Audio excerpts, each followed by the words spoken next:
Chapter 4. Around 10 minutes before Electra was stirring on the sofa, something else was stirring in the car park of the golf course. The car park was never locked, and it wasn't unusual for cars to be left there overnight. If golfers had a few drinks, then they would get a taxi or Uber home and work out retrieving their car the next day when they were sober. Amelia Cutrone was about to start her shift in the Orangery restaurant, serving breakfasts to hungry golfers.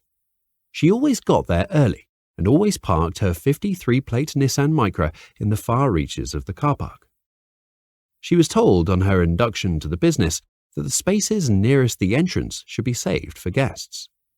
The staff were to park as far away as possible. Amelia did this even though she knew she was the only one that did. On arriving and parking next to a Vauxhall Electra, she noticed someone on the ground next to it.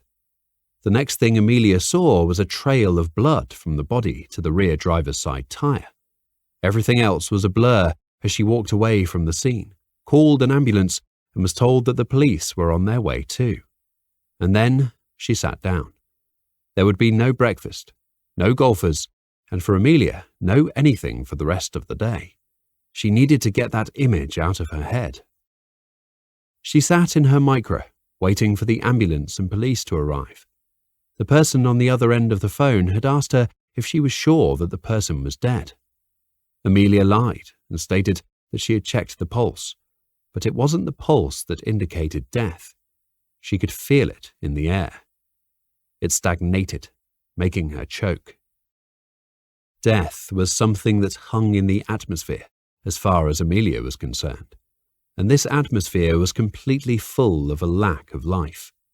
She breathed it in with every gulp. She saw darkness surround the body and the car that it was laid next to.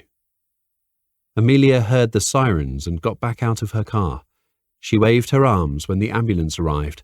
She knew the wait was over.